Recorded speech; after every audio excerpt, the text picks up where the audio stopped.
Hey, I'm Steph. This is Mario. We're with Blue Cactus. And you're watching Time to Connect.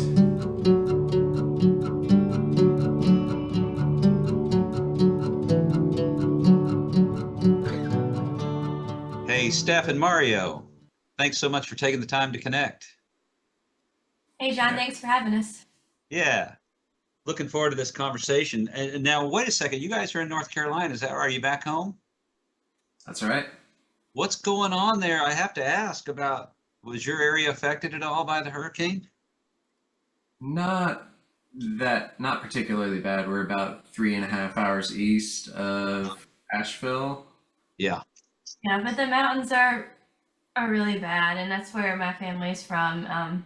So we've actually been helping a lot right now. I just got back from being at the warehouse in town where they're bringing in all the donations and helping to sort all that. So that yeah, there's a lot of effort around here where we live to help folks out in the mountains. yeah, yeah, really. I've been watching a little bit of the news from there, and it's just incredible. I normally don't think of, I think of Florida being affected by hurricanes, but I don't think of North Carolina so much, but obviously that you guys are. Um, well, I wish you all well on that score, and any family or friends there for sure.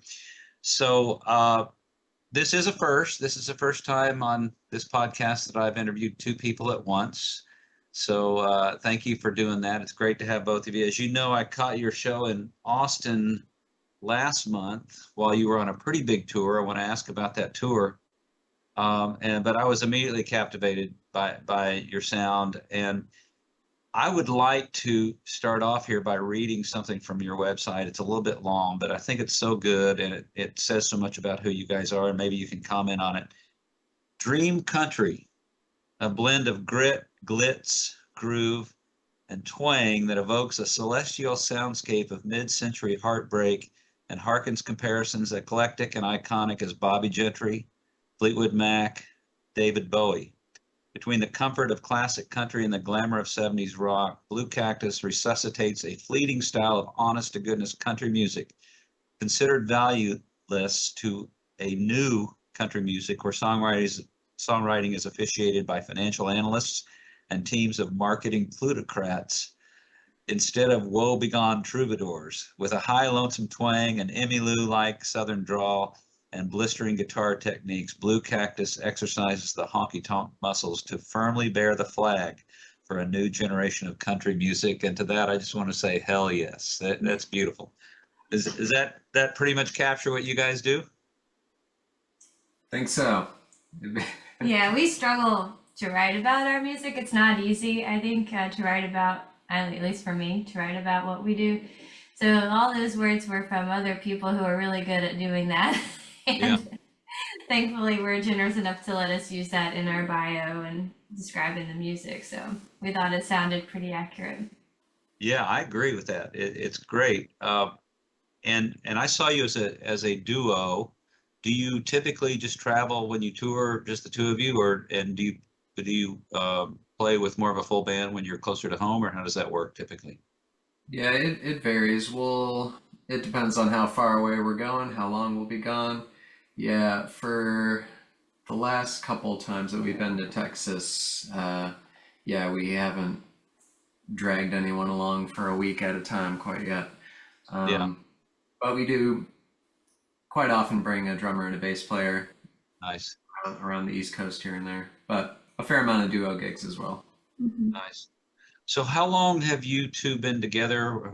How long ago did you meet? How long have you been playing music together?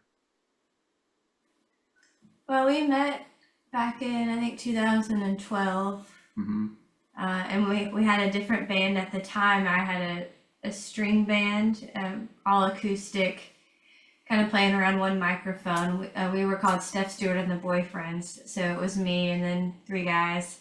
Um, and Mario was one of those boyfriends. And then I think just over time, we sort of organically turned into Blue Cactus because the other guys became busy, had kids, moved away. The life stuff happened, and we were still playing together and starting. Well, I guess we're the only two available for this gig, so we're gonna have a duo show started writing together more, and it sort of just, yeah, it just sort of became Blue Cactus over, like, I think a natural process. Right on. How did the name Blue Cactus come about? Western wear, as so many of these things go. There was a Western shirt that I still have hiding out in the closet somewhere that has some little blue cacti kind of embroidered along the yoke on the front.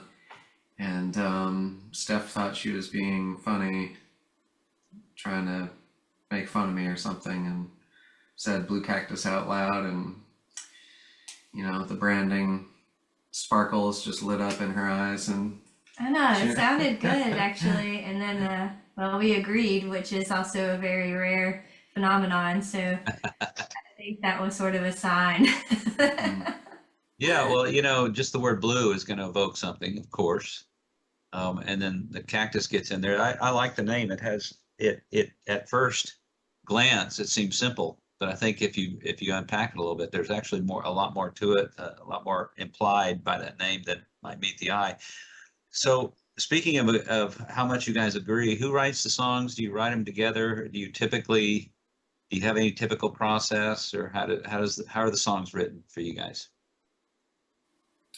Steph has done a little bit more of the writing, but we've gone back and forth in kind of all the different arrangements. Like the first song we ever wrote together was pretty straight down the middle. We had the idea for a title, and we sat down and wrote it in a couple hours. And then we had that process a couple different times, but more often than not, we end up having somebody starts a song, and that usually gets it most of the way or all the way done, and then we get into the collaboration phase. Do you fight it out ever over word choice or arrangement? Is it something Maybe over one word in particular. I might. Yeah. Yeah, the rule is though, if you started the song, you get to say. So it's kind of And, how it works. and how about who sings it? Is it the same rule? If you started the song, you sing it, or is it more how the song turns out? Who's the best one to sing it? I think we're overall pretty open on that front, but I don't know that there is an example in which one person has started a song and the other person is singing it. Yeah, we haven't done that yet, where we wrote a song for the other person to sing lead on. I think partially it's just because we were writing. Well, for me, like I'll be writing on the guitar and just playing naturally in a range that I would sing in, and then I sort of start singing the song, and I think it's just sort of by default that whoever is working on it is the singer. But yeah, I think that's definitely something that we are interested in experimenting with. We're optimistic.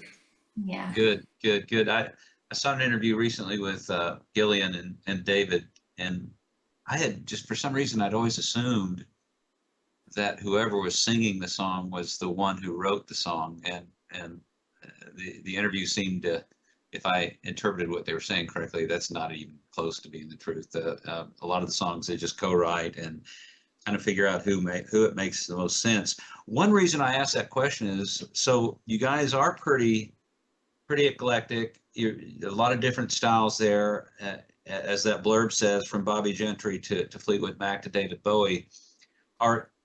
Do you guys differ in terms of kind of what your natural go-to is? I mean, for example, on Stranger Again, is it Strangers or Stranger? Singular. Yeah, Stranger Again. Great record. I've been spinning that record. I wanted to listen to more of your stuff, but I keep listening to that one over and over and really love it. But it comes out of the box kind of twangy, and then all of a sudden you get Rebel. And man, that sounds a lot like Fleetwood Mac to me. And I hope that's fair in your eyes. And Mario sings that one, so I'm just wondering, is he more the rocker and Steph, you're more the twanger, or how does that work? Yeah, I'm a little bit of rock and roll. She's a little bit country. Yeah. That was a bad joke. Go ahead. No, I mean, I think maybe, I don't know. Yeah. Mario does bring the rock vibe. Well, he's playing electric guitar, so he can also do the twang. in there too. But yeah, well, he did write. We have an EP that came out in 2020. And he wrote the song "Finger on the Button," which I would say is kind of a pretty twangy tune. It's yeah, it's more of a country song than Rebel is for sure. Yeah. So I think we kind of cross the lines. Both of us do that with genre and stuff, and I don't even really know what genre is anymore. It's just I just let the people who write about music decide that because it's just really hard to make that call with Americana. We just sort of stick ourselves under that umbrella. It kind of gives us more freedom, I think, to dabble in different sounds and stuff. But I mean, absolutely, Steph grew up listening to, country radio in the 90s. Yeah, I had a lot of country influence growing up with that, and my granddad had a record player, and so like I listened to old country records when I'd go to his house, like Patsy Cline and Johnny Cash, and Ernest Tubb, like all that stuff was playing over there, and that's what I listened to as a kid and fell in love with initially. I had a brief survey of Cat Country, was our radio station, and I guess it was my sister who had a Brooks and Dunn CD, so we got a lot of My Maria growing up and a couple of the big hits, but a little bit more on the rockin' side for me, I guess. Yeah. Okay, so let me ask this question. How old were you both when you said, I want to play music professionally? When did that happen for you? Yeah, professionally. Yeah, I mean, from a pretty young age, I was definitely interested from seeing some guy looking cool on TV with a guitar. So from a pretty young age, I remember that being an interest, but not actually getting a guitar to play and learn until beginning of high school, basically, and just being kind of the teenager wanting to learn guitar and not having any inkling of seriousness or discipline or anything until I was scolded enough by my guitar teacher that if I wanted to shred like Eddie Van Halen, I needed to learn some stuff and practice more. And then, but who knows? And then at some point, I decided to go to college for music and do that. And so, you studied music in college? Where was that? Florida Gulf Coast University. Okay. Yeah, I studied classical guitar and composition, and that was kind of the stuff I got really into. But yeah, professionally, never entered my mind. I know, I feel like we're still sort of telling ourselves we want to be professional musicians because there's always something else you can be doing as you try to accomplish that goal. I mean, it's a really hard career path, and I think we're always feeling like we could be more professional. Yeah, maybe professional may not be the right word there, but and it's kind of like genres in the sense that the old paths of a professional versus an amateur, that's kind of fallen apart too, in a good way, I think.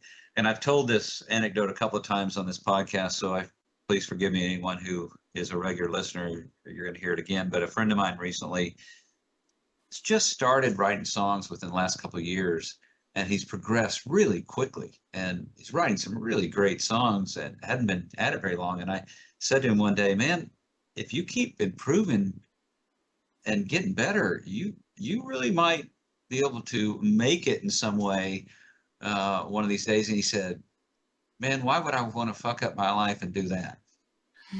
In other words, my life is good just playing music for the sheer joy of playing music. And sure, I play gigs, and sure, I like to get paid for it once in a while. But what does make it mean, in some grandiose way? So, what are your hopes and dreams with respect to music?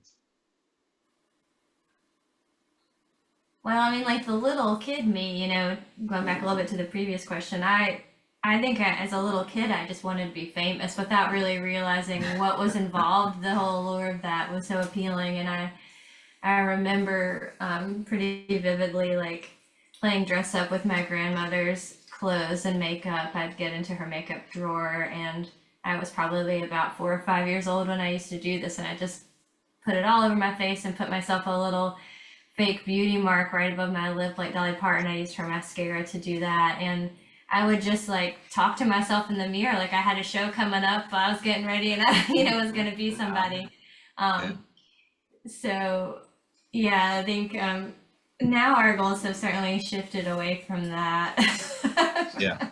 Initial, I mean, we just one thing no matter what is that we want to make music that people connect with, and that we can travel the world and just do that, play the music we write that can mean something for other people, can inspire folks, can help them feel, like they're not alone in whatever is going on. So that's really the most important thing. And I think the rest of it, we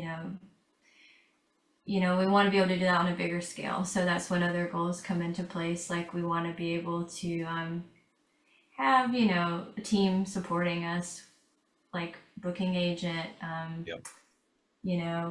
maybe like a music distributor when we put the record out, or those sorts of things, management, just to kind of help us get more legs off the ground so that we can do what we love doing, but on a bigger scale and reach more people. Right on. And have you opened for anyone that I would have heard of at this point? Is that, I mean, because that's one path, is to start openings for Yeah, some. we've been pretty lucky, like around Chapel Hill and just in our area of North Carolina, we've been invited by usually the venue bookers to open for folks locally when they come through. So some of the folks that you might know, we've opened for the War and Treaty, and we just opened for Steve Gunn, incredible guitarist, songwriter, and that was actually up in New Hampshire. Someone who books up there had us open for him. We've opened for, let's see, Willie Carlisle and Kelsey Walden, kind of different times. They've come through town. Lily Hyatt. And Sarah Shook and the Disarmers, they actually live locally, and we've played some shows with them and opened up. So yeah, that's definitely another goal, is that we want to maybe go on tour and with the folks and, play in other places and open up for them. And I think that's another way management can really help, because they have all the connections to different booking agents who work with those artists and kind of help put that stuff together. So yeah, we've been fortunate to have the connections in our town, that let us do that kind of thing. So who's someone, I love to ask this question, who's someone that if the phone rang today and you got an offer to open for someone within reason, who's someone that you would just say, oh, hell yes, really jump at that opportunity? Who comes Within to reason, well, Willie Nelson comes to Raleigh, I think, a lot. Yeah, that would be amazing. I really love Sierra Farrell's new record, and I just have just kind of fallen in love with her image and who she seems to be as a person. I would just love to meet her, and I think it'd be really cool to open for her. Absolutely. Honestly, I think anybody who asks us that, we're really interested in like entertaining that possibility, because some of the only ways we get to hear other people play these days are in that situation, if we're playing a festival or if we get to open for them and share a show. So, and we love seeing live music. So, yeah. But we are picky. We are picky. I mentioned Gillian and David earlier. I'm assuming that's somebody you would love to open for. Oh yeah, I don't think you can get that though. I think they're like the Grateful Dead. I don't think they usually have openers. Yeah, it's always an evening with. Yeah, and they are sort of the king and queen right now. I mean, I don't know. They just keep getting bigger, and they're so good. Yeah. Well, cool. Am I right that you have two full-length records out, Yep. Hmm. and are you working on a third? Yep, we've got a third in the can.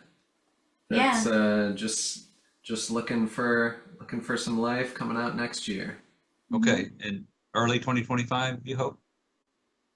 Yeah, it'll probably be later, like late spring, I think. But we're kind of doing all of the like less sexy sort of behind the scenes work right now to get ready for it, like talking to lawyers and trying to get our team figured out and that kind of thing, and making music videos and all that stuff, you know. Yeah.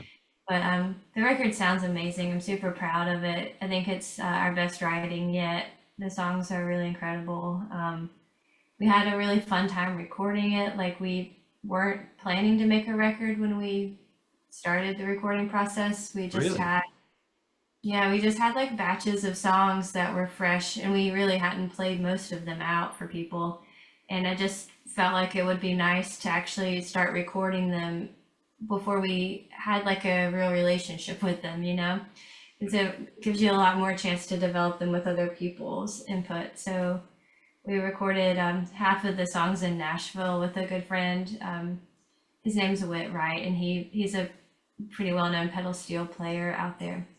And yeah, he just brought in a lot of cool ideas and other brains to the project that we, hadn't collaborated with before. Who brought like a really fresh take on our songs, and then they just sounded so good. We kind of felt like, well, let's see what happens here. And then we went home to Chapel Hill and started recording the other songs with friends here that we know. And it really felt like the songs were just fitting together nicely. So it made sense to put them together as a record. They were kind of thematically connected and I think sonically too. Like there's still that mix of like what we do where it's not exactly all one conceptual sound or something. But you've got like the more country sounding stuff and maybe the more, I don't know, like rock. But yeah, they do fit together really nicely, and I think it sounds really good. Cool. I'm looking forward to hearing that for sure. Another fairly common question I ask on this podcast, and this is a good time to ask this, is what thoughts do you have with respect to singles versus an LP or an EP? It's very much changing, and I'm pretty old, but I really miss those days that of buying an LP, and it's a thing, Mm. and you consume that as a piece of work that hangs together. And because of the technology and probably because of kind of the lack of patience that most people have today, it seems like it's all moving towards singles. I'm glad you're putting a record together that's not uh, just a bunch of singles. But I'm not that there's anything wrong with putting out singles. Have you struggled at all for this in terms of how you feel about singles versus albums and how this is changing? Yeah, I mean, I think every person with a kind of a strong relationship with music thinks about this a lot. Just the magic of album culture and how it's not, in some ways it doesn't feel like it's as strong of a thing, but I think part of that is just kind of the big um, the big push towards just mass consumption and having the commodification of music being what it is and streaming services being doing what they have done, and we all have a lot of strong feelings about that. However, you can still choose how you wish to proceed, how you wish to move through the world, and if you are passionate about creating songs and having those songs live together in a world and creating a world for those songs to live in, we can still do that. Yeah. It has gotten more affordable to do that at the very least, because it has to, because the economics are just what they are at this point. And there's only so at a certain point there's only so much you can throw up your hands before you just need to like keep, doing stuff, or you're just running on a treadmill anyways, so you might as well keep on I keep will on say, keeping I on. mean, to me, like the popularity of single culture, like it does go back to streaming, but I do feel like it's really not so different from how things were, like when radio was really big, right? Like Yep. people used to make, I mean, back in the 50s and 60s, like the Beatles are a great example, or Patsy Cline, whoever big artist you want to name, but they would really just release singles. And then after, 12 of those or something, you'd have the greatest hits, maybe. Yeah. And it wouldn't be like, an album. I don't really know when album, like, kind of became a thing, but I feel like we're sort of going back to that single culture a little bit Mhm. while still doing albums. I think you're getting a little bit of both of that phenomenon going on, maybe. Yeah. Well, I certainly, when I first started buying music, I was buying 45s for sure. Mm-hmm. And again, I'm old. Steph, you mentioned seeing someone on TV. Maybe it was you, Mario, seeing someone on TV performing and saying, "I want to do that." Yeah, yeah. Uh, I literally saw the Beatles on Ed Sullivan live and said, "Oh hell yeah, I want to do that." And during that time, and a few years after that, I was consuming music in format of 45s for sure. I think probably Sergeant Pepper probably was pretty big, though maybe a little bit before that, maybe Revolver, maybe the Grateful Dead a little bit, and certainly Pink Floyd. And that thing came along, and suddenly we called it college or FM radio or whatever. Suddenly, album was the thing, and we all fell in love with that. But Steph, you make a good point. In a way, it's just a different format, but it's kind of going back to that single culture, and maybe it's a little too nostalgic or romantic to lament the death of the LP. I don't know, but do you guys have you put things out on vinyl? Yeah, yeah. Stranger Again, we put out on vinyl. This next record, we're definitely gonna do that.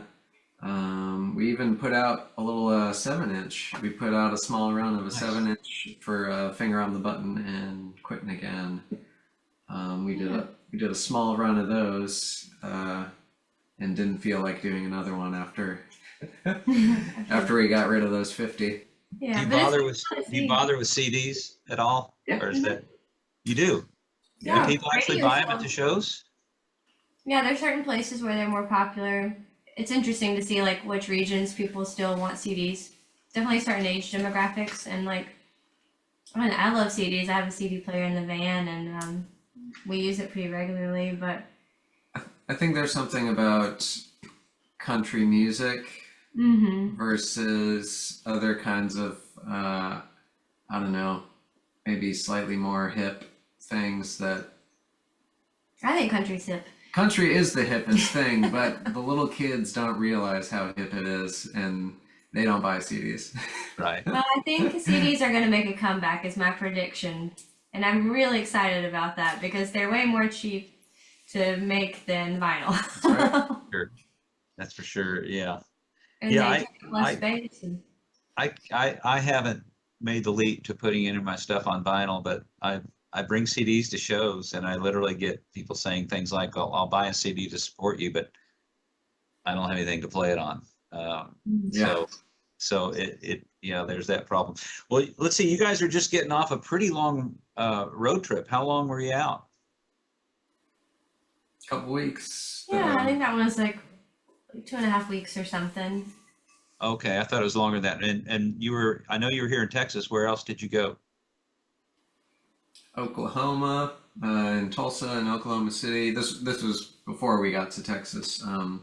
So we started out. We played in Nashville and Memphis, and then went over to Oklahoma for those shows, and then came down on the west side of Texas, Mhm. in Terlingua, and then we hung out in Big Bend for 2 days. Had you ever been to Big Bend before? Mm-mm. Isn't it No. amazing? Yeah. Mm-hmm. I've been probably 25 times. It's my Mm. Wow. my getaway place, and it's like no place else in the world, really. It's pretty Yeah. amazing. And would you play Starlight in Terlingua?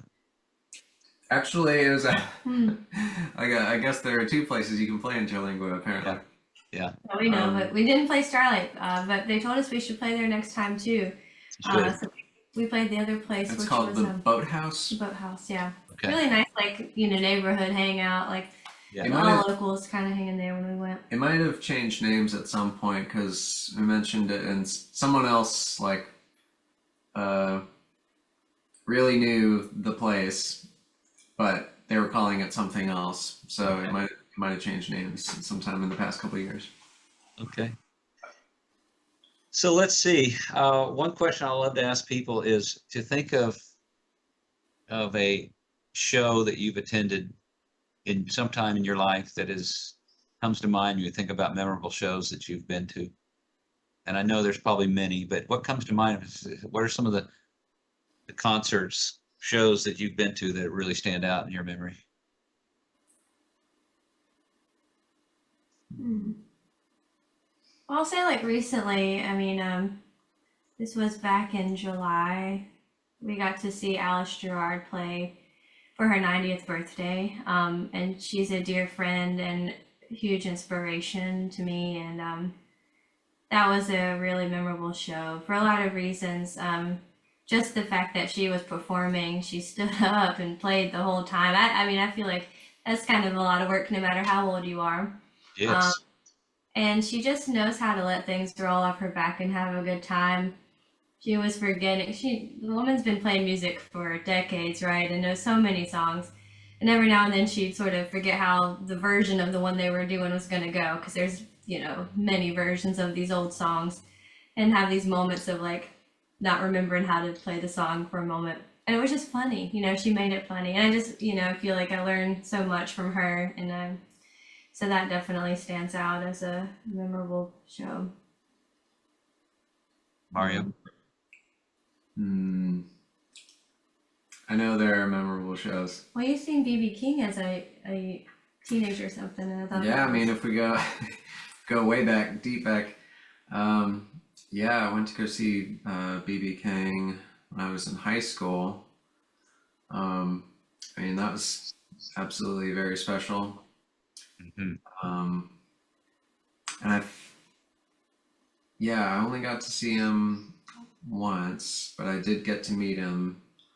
Um, and that's pretty amazing. It's one of those things when you look back on it, it's like, oh wow, it's not like I could have just gone and done that multiple times over a couple of years. Like at some point you kind of imagine that maybe you're just going to see an artist like a bunch of times over your lifetime. It turns out no, that was it. Yeah, I don't know what other memorable shows. Well, let me try it this way. This is a little bit of a Rorschach kind of test, but um, who's someone that from the past that you wish you could have seen, but it's too late now. They're long gone. I would have loved to have seen Patsy Cline sing in concert. Her voice, just through the recordings, and I mean, listening to that and knowing that it was all recorded live, not the way we do it today a lot of the time with digital recordings where you can go back in and edit little sections, but that whole song was, that was her the whole time. And I would just love to actually be in the room or in the venue when she's doing that. Yeah, she's definitely at the top of the list for me as someone who I would like to have seen. Mario. To your mind, Mario? What was the band? I mean, television back in the day would have been pretty amazing. Sort of like, I mean, part of this is like a time machine No, I was just thing thinking of Tom like Petty. also like Yeah. a certain time. Yep. We've said Tom Petty multiple times. Like, just I wish we Yeah. could have seen Tom Petty play live. Mhm. Yeah, Tom Petty would have been pretty doable. Yes. Yeah. Yeah. There's a venue in Winston-Salem called the Ram Cat, and I think one of the owners of the venue, he was a long time, I think he was a tour manager and did a lot of photography. So a lot of famous photographs of Tom Petty that you would have seen in the last like maybe 15, 20 years. This guy probably would have taken the photo. And the big black curtain that's behind the stage is a curtain that was on tour with the Heartbreakers for a long time. Just a cool little piece of music history that if you're ever in Winston, you go to the Ram Cat, that curtain will be a Heartbreaker curtain. Heartbreaker curtain. I I usually don't answer this question myself, but one thing just came to mind. I would have loved to have been. I'd love to go back in the time machine and go to one of those clubs in the village in '62 or '63 and see Dylan before he, Yeah. before he became Bob Dylan. Has Dylan meant much to you guys? Yeah, absolutely. I mean, it's kind of one of those. Well, are you gonna say something? Well, I think he's still growing on me, to be honest. Like I maybe you're a little bit more connected to his music than I am. I'm slow to warm sometimes to artists, and it takes me. They have to hit me at the right time sometimes, and then I'll connect. So I know he's a big influence for a lot of folks, though. And Yeah, I mean, it's great to hear, sort of the entry point of, we've talked about this, of someone who has a lot of different artists covering their material. When you see so many different covers all being generated from one writer, that in itself is kind of an amazing feat. Yeah. Just that it instills that kind of these new jumping off points for other people's creativity, that they're so inspired that they will just bounce off of the material in that way. I mean, I always find that pretty fascinating. I always would have loved to have seen Prince also. Wouldn't that have been an incredible show? Yeah. Love. Yeah, I had plenty of opportunities, but I never did. My wife and I we had tickets to go see Nirvana in a club. It was actually that tour, you may have heard about it, where they had a bunch of gigs booked in fairly small clubs, and then in the meantime they became huge, and they went ahead and honored those gigs. So they were pretty crazy. And we literally, the night that we were about ready to go, we are like, I don't know if you feel like going. We'll go see him next time. And Gosh, yeah. Oh, yeah. It's been a cool to see them too. yeah. Yeah. Well, let's see. What are you listening to now? What am I listening to right now? I've been listening to podcasts lately a lot. I'm trying to think of music stuff. You have any particular podcasts you want to mention that you listen to? Mario's found this really neat one called Decodering, that it's just like educational kind, but you learn about different cultural phenomenons that are, yeah, I like that one a lot. It's like, Yeah, their tagline is something about unraveling cultural mysteries, something like that. So they had a pretty good one about mass hysteria and what goes on in there. I've been listening to Lucinda Williams lately. The song Ventura that I just really love. I'm trying to remember what record. I'm gonna look at my phone and cheat here, but yeah, I'm trying to remember the name of the record. I love that song a lot right now, and I've just been learning how to play it. It's not Sweet Old World, is it? I don't know, That but is- we also really got into There you Waxahachie. We got to see Waxahachie play at Americana Fest, and they were phenomenal, and just really enjoyed that show and started getting into her music more after seeing her live. So I've been listening to her last record. Yeah, that's a pretty good 1-2 punch at the anti party, because there was MJ Linderman, and then Waxahachie, and then Nico Case. Oh boy. It was pretty. Yeah, it pretty was a stacked. really big, yeah. World Without Tears is the Lucinda record that I've been listening to a lot lately. She's somebody who grew on me, you know, and I didn't, her voice was hard for me in the beginning to like latch on to. And then something just happened. I was listening to her when I was out walking and I just really connected. And so I know that'll probably happen with Dylan too. It's just, it's got to hit me at the right time. And Well, it was the thing with the entry point of a cover that I think the first song you were like, oh, that's Lucinda Williams. I like that. Was I think the Blake Mills cover of Fruits of My Labor, which actually a lot of people have covered that. I feel like at this point, yeah. but similar. The Hey, Is there a something pod, you listen to that you really like? what did I say? I We don't talked know. about the podcast, but I didn't know if there was any music. Podcasts. I just saved Yasmin Williams' new record. Excited to listen to that. You know, great. We do love the new Dave and Gill record as well. yeah, That was it's so good. a heavy rotation. It's so good. Hey, a podcast that I recommend is called A History of Rock Music in 500 Songs. It's really fascinating because this guy goes back. Have you heard of this one? Mm-mm.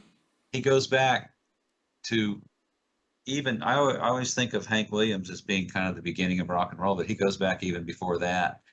And he does each episode, he takes one song and he breaks that song down and explains, I mean, he sometimes gets really technical about almost like it's it'll remind you, Mario, of some of your classes in college studying music. But the overall tenor of the thing is, here's how we got to where we are today with rock and roll, and it's really fascinating. Hey, I want to wind down here. I usually try to keep these things less than an hour, so maybe just a couple more questions. What do you like most about living in North Carolina? Great food, great music. Hmm. I mean, I've lived here pretty much my whole life. I moved away for a little bit after college, but I came back. And I came back because the people I love live here, so the people are really important to me. And I do love the way the seasons unfold in North Carolina, particularly like where we live. I mean, we're surrounded by a lot of trees that are about to just, explode with colors, and it's going to be all yellow and red out there. And I like all the seasons. I feel like they all come right at the time when I'm ready to be done with the one before it, except for fall. I think fall could happen a little bit longer, but Mhm. yeah. Yeah, I moved here from South Florida, so I actually get seasons now, which is nice. Yeah. Yeah. Uh, are y'all readers? Do you read much? Yeah, I read a fair amount. Mhm. I have a vast collection of books that I aspire to read more of. We dust them. Yeah, I have to show you. I fall victim to that as well. I'm such a book fan and I read a lot, and I'm really making an effort to read more now because it's it's more difficult because we're all sort of ADD now. uh, Yeah. Culture has kind of trained us to be, and it's a really good way to train our brains to sit still for longer. Plus, it's just something I've always done. I anyway. Okay, goofy question, but I really like hearing people's answer. Uh, you can only listen to one album for the next month. It's kind of the deserted island question, but we don't have to go that dramatic. Just you can only listen to one album.